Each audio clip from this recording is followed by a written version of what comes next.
emang udah single mom belum kan? On the way. Iya, jadi ini tadi aku dengerin Andrew ngomong, dengerin Bang Hotman ngomong, aku lagi berpikir nih, kayaknya pengen mulai, tapi pengen cari tempat, karena kalau biasanya punya tempat, nggak hanya online jualannya jadi reseller, itu bisa langsung komunikasi dengan pembeli kan, itu pasti bisa lebih punya jam terbang seperti Bang Hotman bilang, tapi lagi cari tempat dan cari pegawainya dulu, karena nggak mungkin kurang banget aku yang nongkrong, tapi mungkin juga ya sesekali ya, sebagai daya Tapi tarik. nanti jangan sampai nanti pelanggannya tergoda lagi ya. Nggak, tapi ini bisnis yang menarik sih. Artinya saya baru tahu juga bahwa semua tuh elektronik ada nilainya. Jadi ini luar biasa. Ya mudah-mudahan deh habis ini mau minta nomor teleponnya Mas Andrew untuk juga belajar jadi reseller seperti yang teman-teman tadi yang sudah omsetnya luar biasa. Oke, yang lain? Masih ada? Udah? Sebelah sini udah? Udah? Sudah? Siapa lagi? Apa? Bentar. Apa?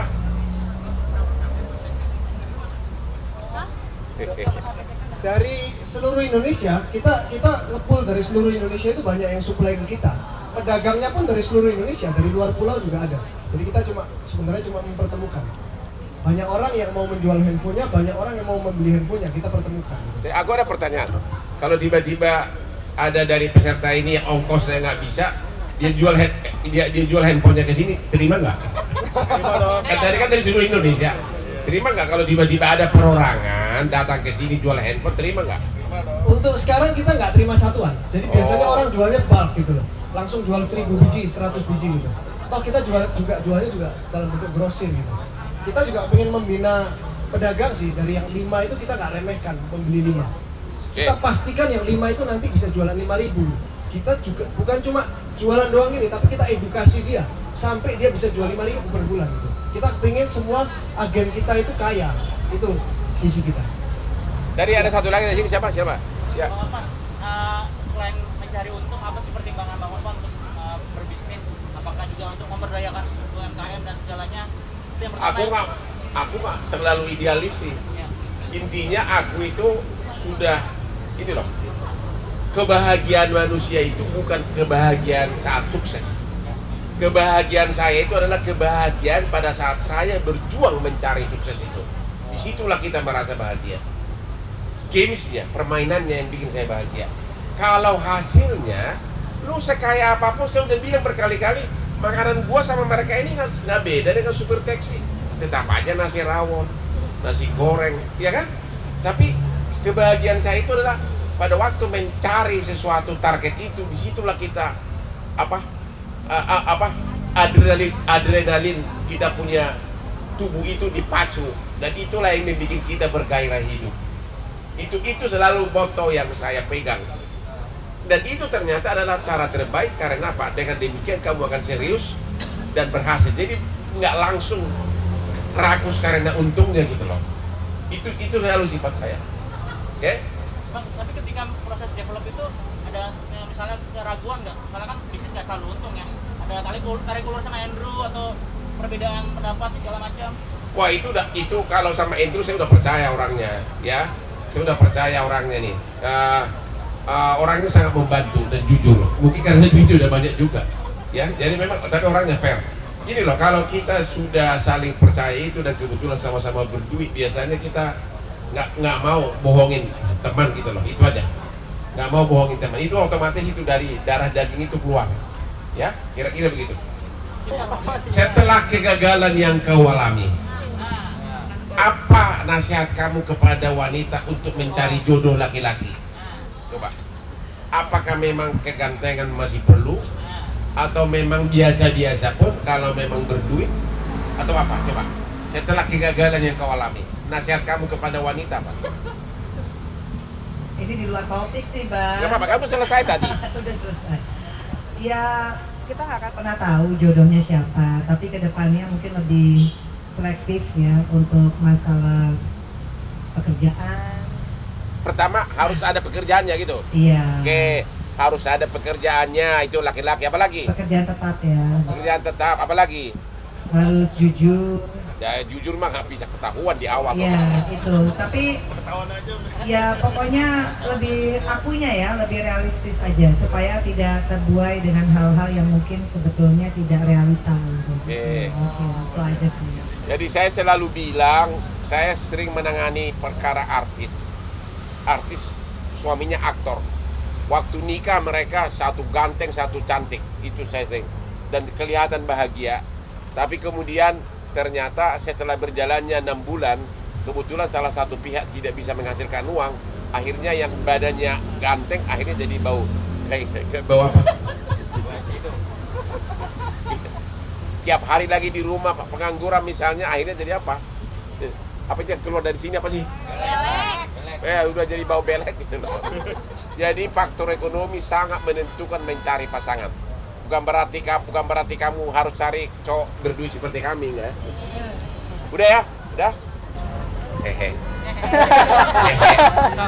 Sama siapa gua damai? Rasman. Ditawarin damai sama Bang Rasman sama Iklim. Oke.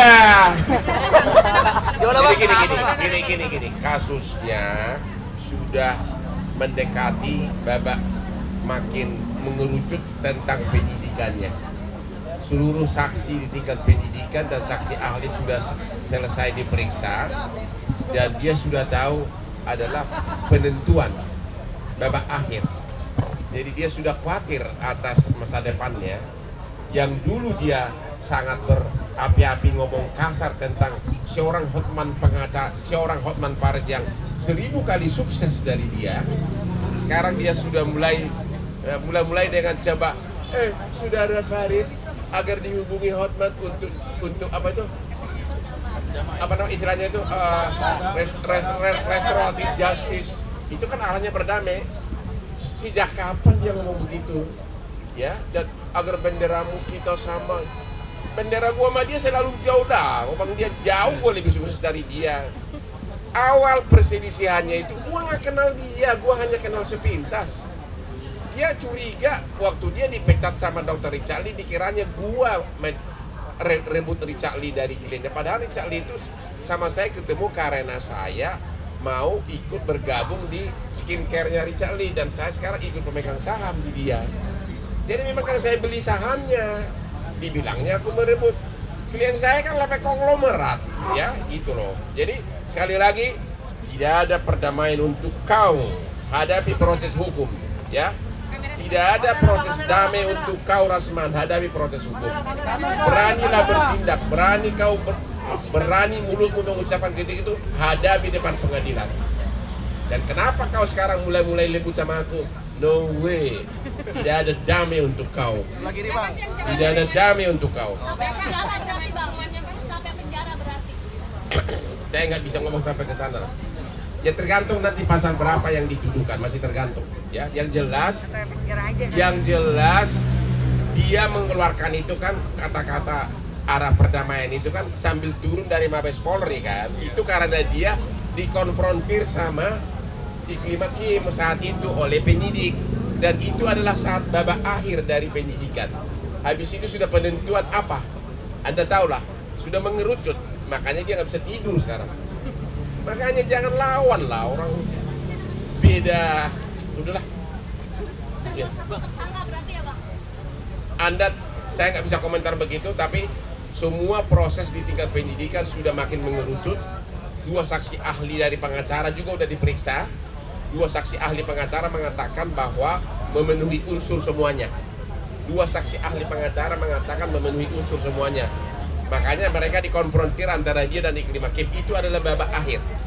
Sama juga waktu klien saya Teddy Minahasa sebelum babak akhir kan dikonfrontir dulu. Nah, dia aja sebentar lagi. Bang, soal penahanan Ferry gimana menyikapinya, Bang? Hah? Penahanan terhadap Ferry gimana menyikapinya dan Kalau bisa jangan ditangguhkan sampai proses pengadilan selesai. Bapak dialnya seperti apa? Habis bertemu kan Pak Vena? Sempat bertemu juga kemarin di sana. Kau yang jawab. Mbak Vena gimana? Sebetulnya kemarin teman-teman wartawan yang datang ke Pengadilan Agama Jakarta Selatan udah jelas ya, karena saya hadir. Aduh bang, Pak kamera Bang. jadi makan ini kan ceritain. Aku hadir ke Surabaya tanggal 24 Februari 2023 didampingi oleh asistennya Bang Hotman. Jadi bukan sendirian dalam rangka melengkapi berkas. Jadi bukan dalam rangka menemui Ferry. Tapi memang Ferry per tanggal 17 Januari 2023 telah melayangkan surat yang ditulis tangan sendiri dan di materai Ferry meminta RJ kepada Kapolda Jawa Timur. Jadi sebetulnya RJ itu sudah disampaikan melalui penyidik kepada saya, tapi saya belum pernah mau karena saya belum siap mental. Tapi tanggal 24 Februari seperti yang saya sampaikan, saya juga manusia biasa, saya punya hati nurani. Saya mencoba untuk memenuhi RJ tersebut, tapi ternyata tidak menemui kesepakatan karena dari Ferry tidak mengakui. Jadi kan RJ itu harus ada pengakuan ya Bang ya.